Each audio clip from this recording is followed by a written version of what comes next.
In today's video, I'm going to teach you how to create pop-up in Webflow 2026, full tutorial. Start by opening your project in the Webflow designer so you can work directly on the page where you want the pop-up to appear. On the canvas, click the element that will trigger the pop-up. This could be a button, a link block, or an image, anything you want users to click or tap to reveal the content. With that element selected, open the settings panel, the small gear icon on the right side of the designer. In the link settings area, choose File, then upload the asset you want to show when the pop-up is triggered.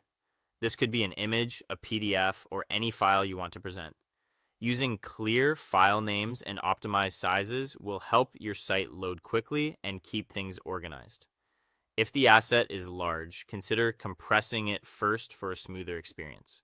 Next, switch to the Interactions panel, represented by the lightning bolt icon. Here, you'll connect the click action to an animation that creates the pop-up feel.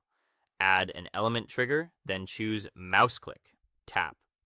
Selecting this option ensures the interaction works on both desktops and touch devices without extra setup. Within the interaction, open the Select an Action menu and pick Pop. This applies Webflow's pre-built pop animation, which scales and fades the element for that familiar modal style effect. By default, pop is quick and snappy, but you can refine it to match your design. Adjust the duration to make it smoother, tweak the easing for a softer curve, and add a short delay if you want the motion to feel more intentional. Webflow will apply the effect to the selected element, and you can fine-tune what the interaction affects directly in the Interactions panel if you need a different target. Now is a great time to customize the look and behavior so the pop-up feels on brand.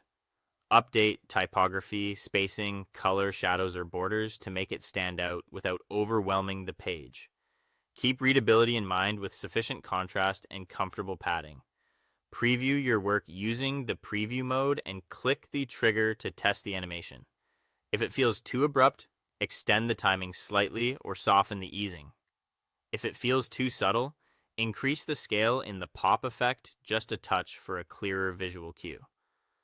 Finally, check the layout at smaller breakpoints to ensure everything looks great on mobile.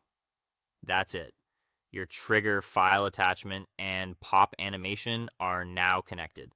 Customize as needed, and congratulations on creating a clean, effective pop-up in Webflow.